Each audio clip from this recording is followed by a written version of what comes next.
Chapman Highway, South Knoxville, almost 10 at night. Laura Mitchell's Audi is dead, dashboard dark, engine silent, no shoulder to pull onto. Her phone is down to 8%. Headlights pass. 1, 2, 3. A fourth truck slows, then pulls onto the gravel. A door opens, work boots on stone. A canvas jacket streaked with grease. She recognizes him before he reaches her window. Keith Palmer. She got him fired over a small mistake. When her car broke down at night, only the single dad pulled over.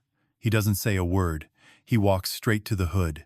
Before the story keeps going, if you've ever been the one stranded on a dark road or the one who almost didn't stop, drop a word below. Now, back to Chapman Highway. 2 months earlier, the first week of June, Keith Palmer was a fleet mechanic at Ridgeline Logistics on the south side of Knoxville. 3 years on the job. Not one incident. He kept 2 logs, one on the company system, one by hand, in a spiral notebook thick enough to double as a doorstop. He didn't trust a single record of anything. 22 trucks moved through his bay, and every one of them left with his initials in 2 places. In May, Keith found the brake pads on truck 14 worn past spec. He filed a maintenance request, 3 weeks running, 3 different requests, and each one vanished from the system within a day. He had no authority to hold a truck back. That call belonged to management. So truck 14 kept running, and Keith kept writing the dates down in his own hand, because somewhere in him he already knew the system wasn't going to remember this for him. Early June, truck 14 lost its brakes doing 45 on Interstate 40. The driver walked away. The cargo didn't. The truck came in on a flatbed with its front end folded like paper, and the report landed on Laura Mitchell's desk by end of day. Doug Kendrick, the company's senior vice president and chief financial officer, briefed her first. Keith Palmer was the technician of record for truck 14. The digital system showed no maintenance requests filed in the last 3 months. Palmer had signed off on the truck as safe without completing a proper inspection. Doug set the printout on her desk clean. No warnings, no red flags anywhere on the page. Laura called Keith in. Second floor conference room, blinds half open. Doug standing by the window with his arms crossed. Laura had the printout in front of her, edges squared to the table. She'd read it twice before he walked in, looking for a hole in it, and hadn't found one. The system shows no brake maintenance requests for truck 14 in 3 months, she said. You signed off on that truck as safe. The driver nearly died. I filed 3 requests, Keith said. His voice stayed even. All 3 got denied. There's nothing in the system. I know what I filed. Keith looked at Doug. Doug looked back, hands flat on the table, not moving, not blinking. Keith understood, in that second, exactly what he was up against, his word, against a database. And the man who controlled the database, standing 3 feet away, saying nothing at all. He could have raised his voice. He didn't. Raising his voice wouldn't put the deleted forms back where they belonged. Laura signed the termination, effective immediately. Keith stood, didn't raise his voice, didn't ask for anything he wasn't owed. I've got a 9-year-old daughter, he said. I'll need a letter for the next job. Not a plea, just a fact he needed handled before he left the building. Laura nodded, already reaching for the next form in the stack, and only later would she understand what it cost him to say that sentence without his voice breaking. He cleared out his toolbox at the bay wrenches, a torque wrench, the notebook with 200 pages of his own handwriting, every page dated, every page useless now. 3 years folded into one steel box. His hands didn't shake doing it. A couple of the other techs looked over from their bays and looked away again, the way people do when they don't know what to say and are grateful they don't have to. That afternoon he picked up his daughter at 3:15, same as every day, because she didn't need to know yet that anything had changed. He let her talk the whole ride home about a spelling test, and he answered every question, and he didn't tell her a thing. Mid-June, 2 weeks after the firing, Keith found work at Dalton's Garage, a 4-bay shop on Chapman Highway that Frank Dalton had run for 30 years. No neon sign, just a wooden board painted by hand out front. Frank hired him on one answer to one question, what matters most when you're fixing a car for a stranger, and Keith had said, without pausing, that they were going to drive it home to someone who was waiting on them. The first week, Frank watched. Keith diagnosed a transmission fault on a Silverado by the sound of the engine alone, no code reader. He fixed a fuel injection problem on a BMW that Frank had given up on 2 weeks earlier, working from memory, hands moving like he was reading a blueprint only he could see. Frank didn't ask questions, but he started paying closer attention. One afternoon, straightening up the bay, Frank found Keith's toolbox lid cracked open. Under the wrenches, tucked in a side pocket where most men kept a spare fuse or a folded receipt, was a small photograph, corners soft with wear, like it had ridden in that pocket a long time. Keith in a Cummins-branded vest, standing with a team of engineers in front of a test engine, all of them squinting into the same sun. The name tag on his chest read K. Palmer, lead powertrain engineer. Frank held it a moment, the way you hold something you weren't meant to see, then read it again to make sure he hadn't misread it. Keith Palmer had once been the lead powertrain engineer at Cummins in Columbus, Indiana. 14 patents in diesel fuel injection systems. He'd run an 11-person research and development team. In 2021, his division was dissolved in a company-wide restructuring the same year his wife, Amy, died in a crash on Interstate 65. 2 losses inside one season. He didn't fight to transfer departments. Didn't appeal. He packed up, brought his daughter to Knoxville, Amy's hometown, and took the first job he found. Fleet mechanic, a tenth of what he used to make. Frank set the photo back where he found it, closed the lid. That afternoon he cleared the bay nearest the window best light in the shop, a clear view of the lot, and told Keith it was his from now on. No explanation. Keith didn't ask for one. After school that week, his daughter Grace sat on a stool by Frank's workbench, sorting bolts into a plastic tray by size. She told Frank about a stray cat living in the parking lot. It sleeps on the fuse box. I named it Voltage. Frank laughed a dry, rare sound. You like cats? Grace asked. I like somebody who names things right, Frank said. Under the truck nearby, Keith said nothing, but his shoulders came down for the first time since he'd walked out of Ridgeline. That same week, back at Ridgeline, Laura sat alone at her desk at 7:15 in the evening. A new report had come in Truck 9, same brake issue, same worn part number. She opened a drawer and pulled the paper file HR kept on Keith, the hard copy that ran parallel to the digital one. Inside was a handwritten maintenance request. Keith's writing, neat and level, dated mid-May. Replace brake pads, truck 14, worn past tolerance, urgent. The request existed. He had filed it at least once. But the digital system showed nothing. One paper form, one empty database. Laura set the page down and stared at it a long time. Someone had deleted it. And she needed to know who. If you've ever found out the truth only after it was too late to fix it clean, you already know the feeling waiting for Laura at the bottom of this drawer. Late June into early July, Laura started digging after hours. She pulled the maintenance budgets for the second and third quarters, both signed off by Doug. The line item for fleet brake pad replacement had been cut 40% quarter over quarter. Doug's justification read extended life cycle per manufacturer spec. Laura checked the actual manufacturer specs. There was no clause anywhere that allowed for extending brake pad life the way Doug had written it. He'd invented the language. She widened the search. Every deferred maintenance item over the past 3 quarters lined up with one of Doug's budget memos. 11 trucks, dozens of line items, 7 of them tied directly to safety systems, brakes, tires, steering. This wasn't a mistake made once. It was a pattern, repeated, on purpose. Laura built a table, dated every entry, and kept the file off the company server.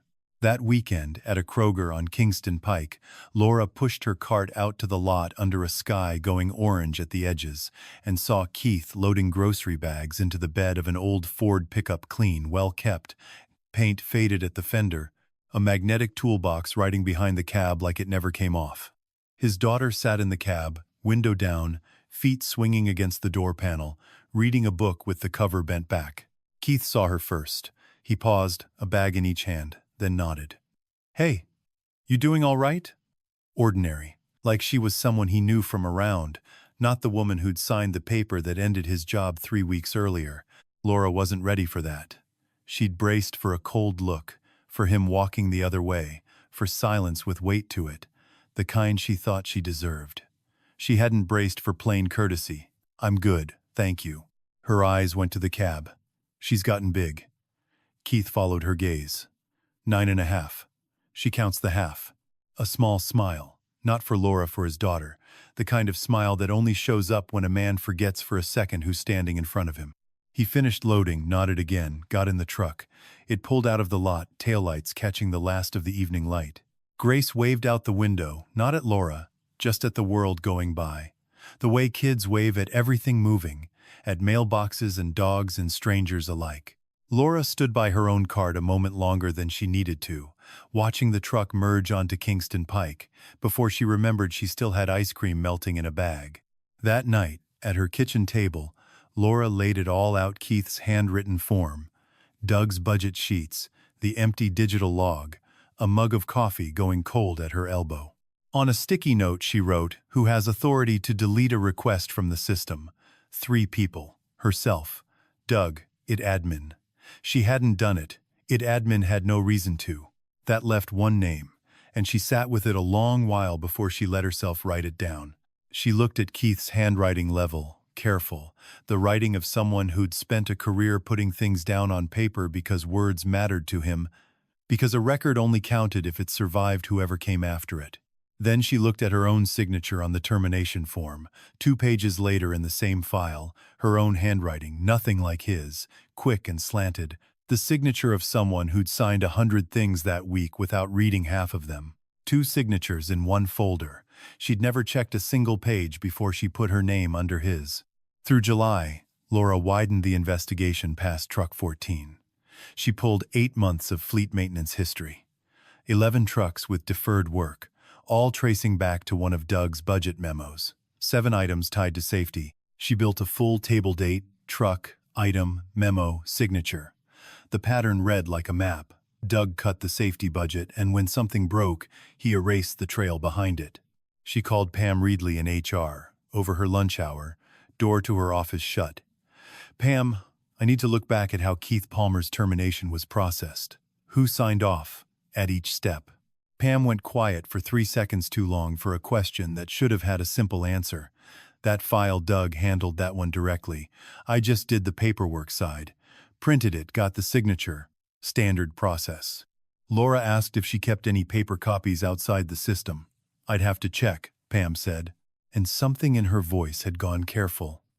"Let me call you back." She didn't call back that afternoon. She didn't call back the next day either.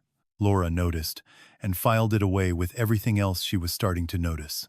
At Dalton's that same week, a customer brought in a Porsche Cayenne with a direct fuel injection fault. 2 other shops had turned it away, unable to diagnose it, one of them keeping the car 3 days before giving up. Keith popped the hood, listened to the engine idle, checked the rail pressure against a chart only he seemed to have memorized, and had it narrowed down in 15 minutes, a high-pressure rail regulator stuck open.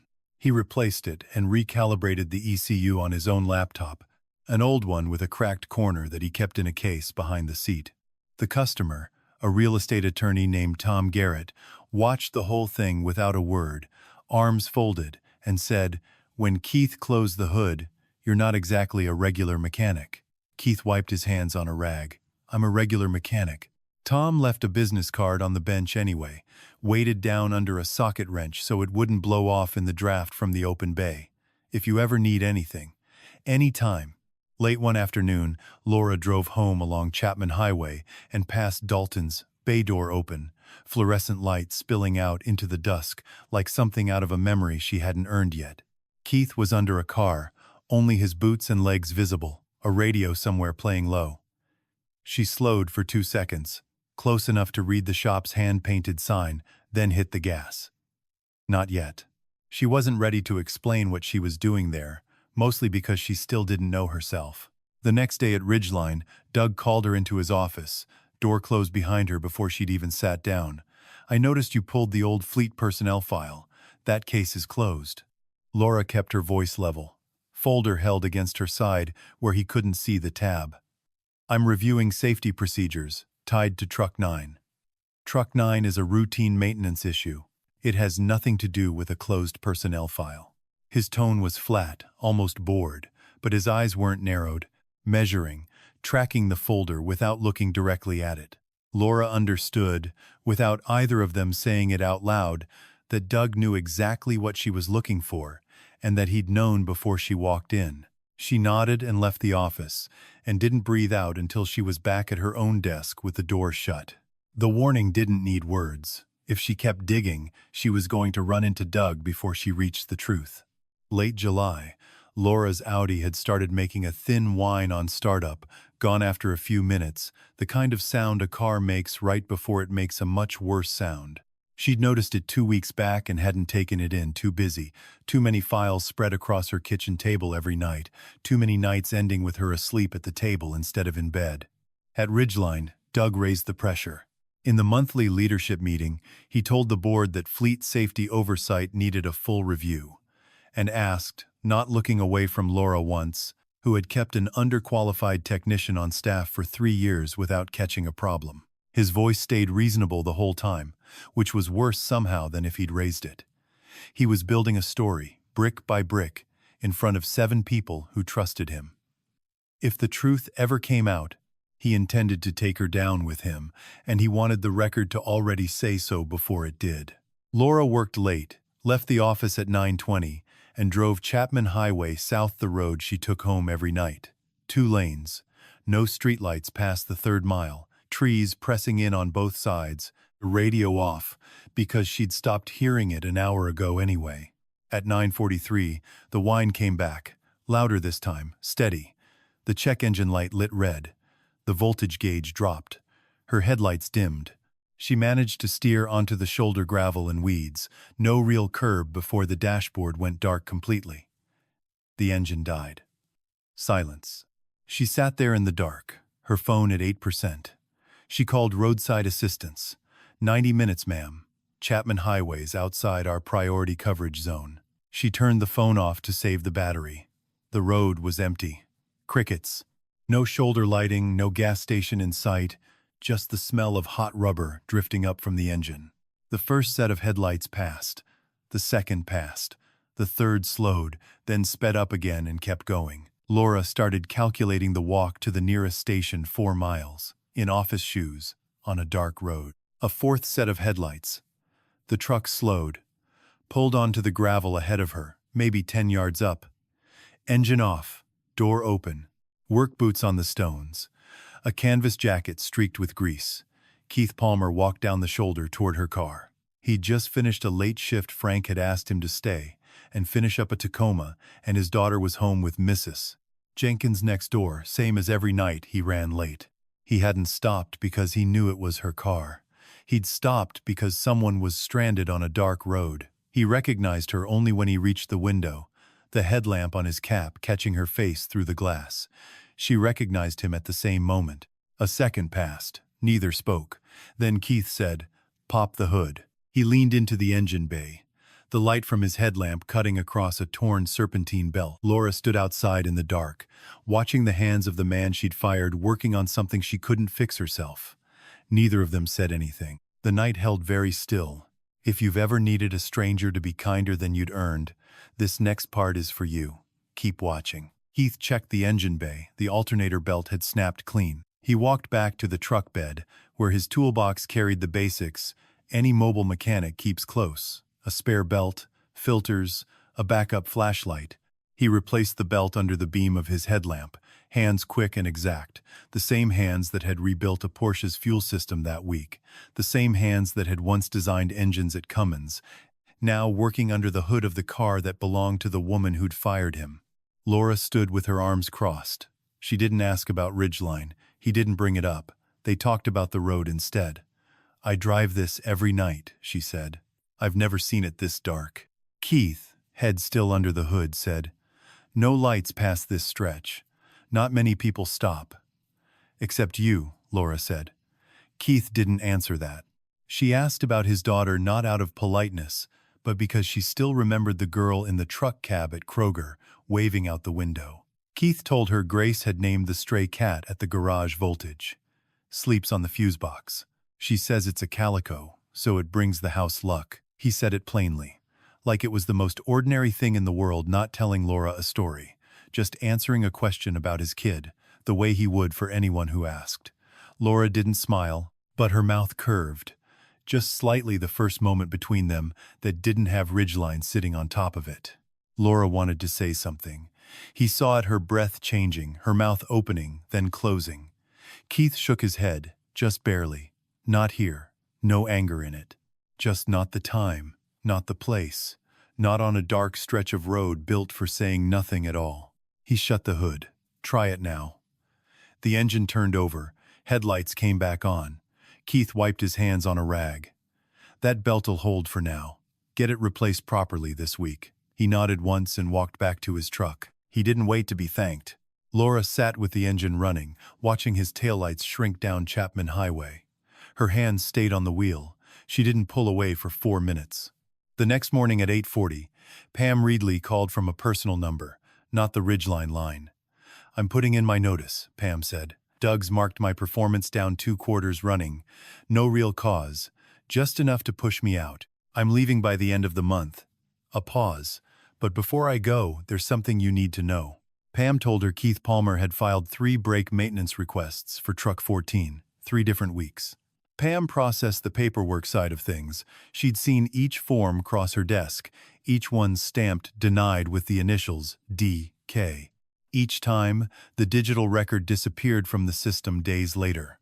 Pam had kept the original paper copies locked in a drawer, 3 forms. She'd been scared to say anything. Doug controlled her performance reviews, and she was a single mother, raising 2 kids on that paycheck. Pam emailed scans from her personal account. 3 forms. Keith's handwriting, the dates, the content, each one stamped denied, each one signed off with Doug's initials, timestamps that couldn't be faked. Laura opened the file on her laptop. 3 requests, 3 warnings he'd tried to give, 3 times erased by the same hand. She'd fired him without ever checking a single hard copy. Laura put both hands flat on the table, stared at the 3 scanned pages on her screen, and sat there a long time, not crying, not speaking, just sitting with the full weight of what she'd done. Early August, Laura brought everything she had, Pam's paper forms, the budget records, the empty system logs to Ashford and Cole, the outside law firm Ridgeline kept on retainer. She laid it out plainly. Falsified maintenance records, budget cuts that compromised fleet safety, wrongful termination. The firm ordered IT forensics to pull the deletion logs from Ridgeline's maintenance system. 2 days later, the results came back: 3 deletion entries, same admin account, same IP address, all tracing to the computer in Doug Kendrick's 3rd-floor office. Laura drove out to Dalton's. On the surface, she was there to check the alternator. The roadside fix was only temporary. The belt needed a proper replacement. The real reason, she wasn't ready to name yet. Frank was at the counter when she walked in, heading straight for the bay by the window. Keith was under a Tacoma. He slid out at the sound of footsteps, saw her, stood, wiped his hands. "Alternator? Alternator," she said. He checked it. The temporary belt was holding, but it needed swapping out properly. 20 minutes.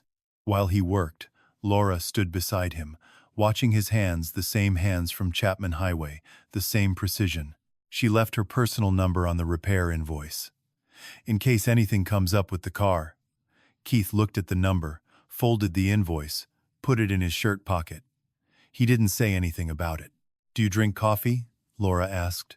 After you're done, Keith looked at her 3 seconds, weighing not the offer but the person making it. On Chapman Highway, she'd stood in the dark and watched him work without a single complaint, without rushing him, without giving orders. She hadn't said sorry out loud, but she'd stood there. "I don't think that's a good idea," he said. "It's just coffee, silence, fine." A small coffee shop on Market Square, a table by the window. Laura ordered an Americano. Keith ordered black. They talked not about Ridgeline, about Knoxville, about fall coming, about starting over. "Some things break clean," Keith said. "Some things break jagged. Clean breaks are easy to weld back. Jagged ones, you've got to grind both edges down first." Laura understood he wasn't talking about metal.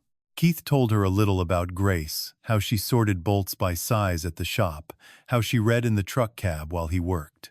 He didn't mention Amy, Laura didn't ask. But her eyes caught the pale band of skin on his left wrist where a wedding ring used to sit. He'd taken it off. The mark was still there. Laura didn't apologize. Not because she didn't want to, but because she wanted to fix it before she said a word. An apology without action was just noise. She left the coffee shop, drove back to Dalton's for her car. Frank was working in the next bay over. He looked at Laura, not at Keith, and said, "You know he held 14 patents at Cummins? Lead engineer. Ran an 11-person research team." Laura stopped walking.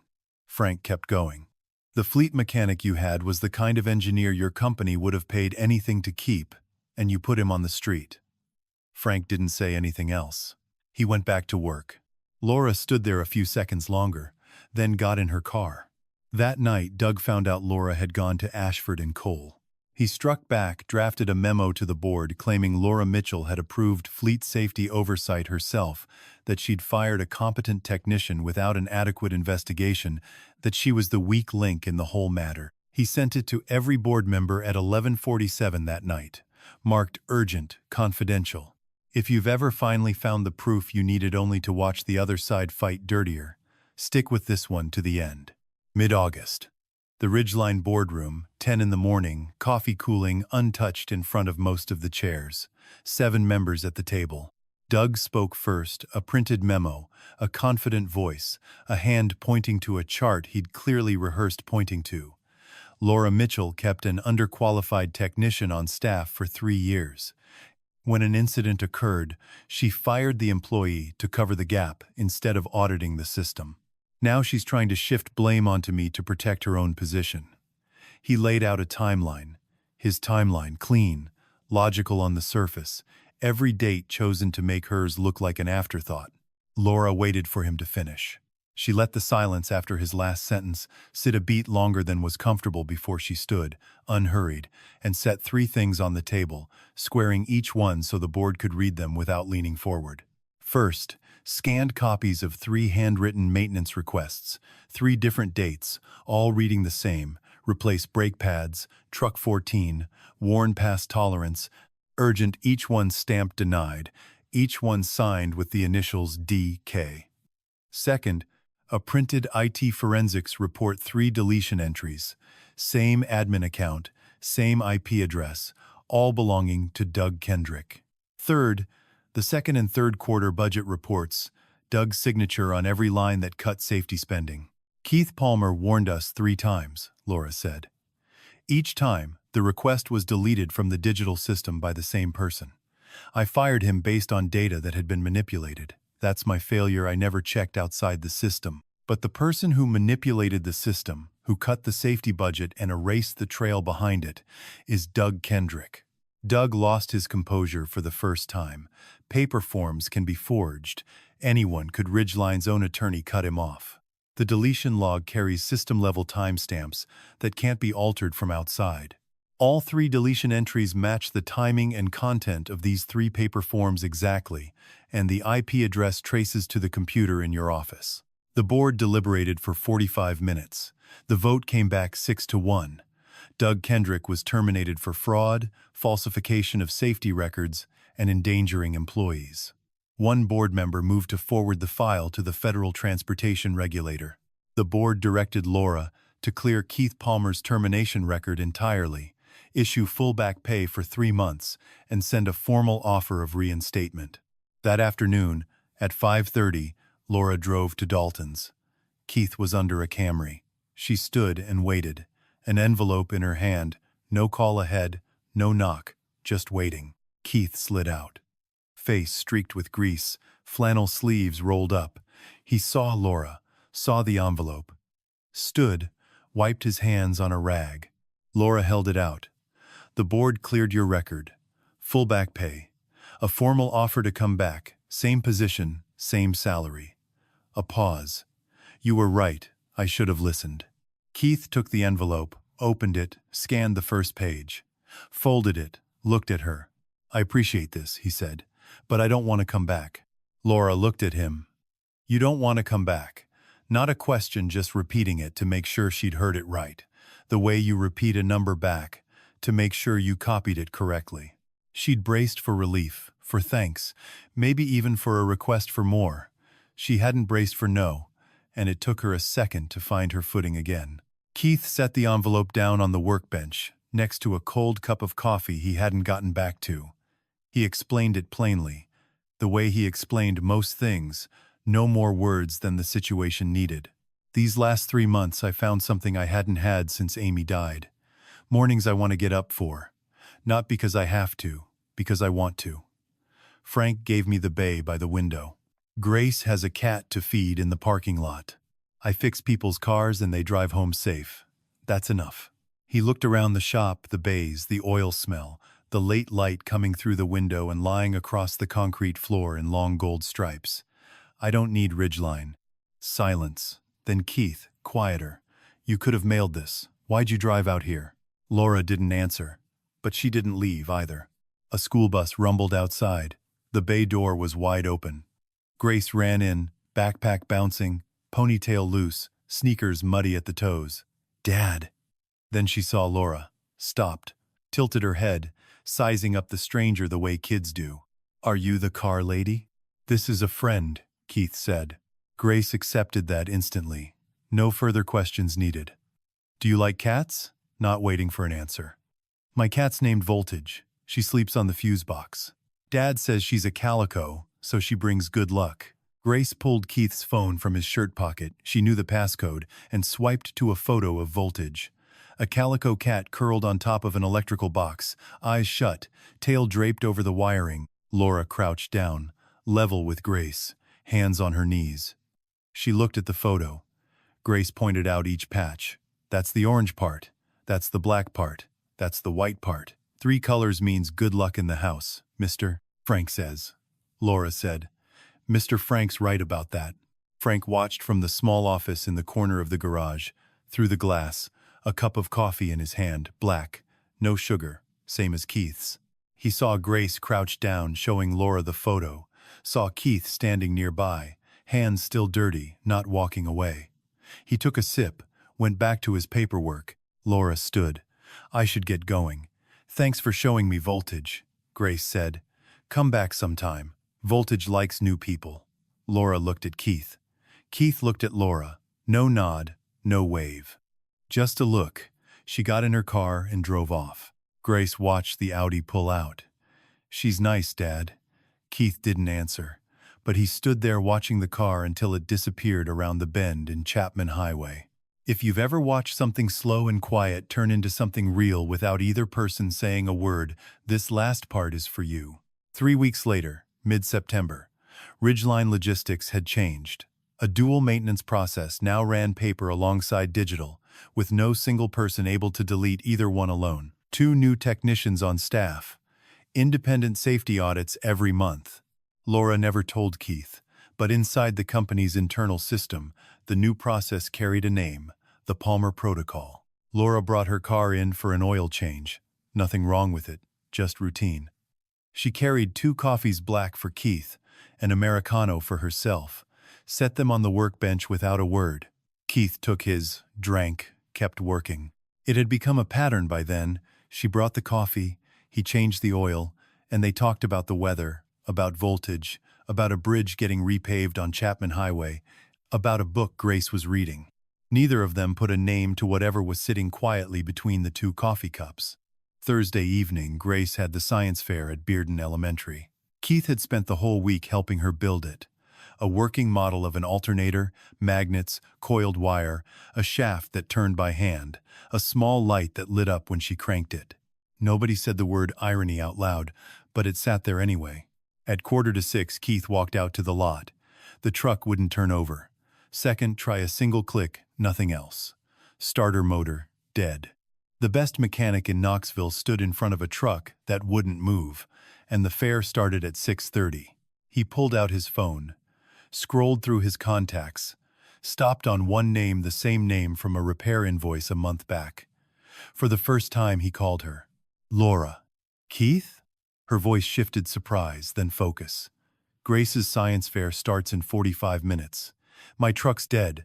A half-second of quiet. Laura said, I'll be there in 15 minutes.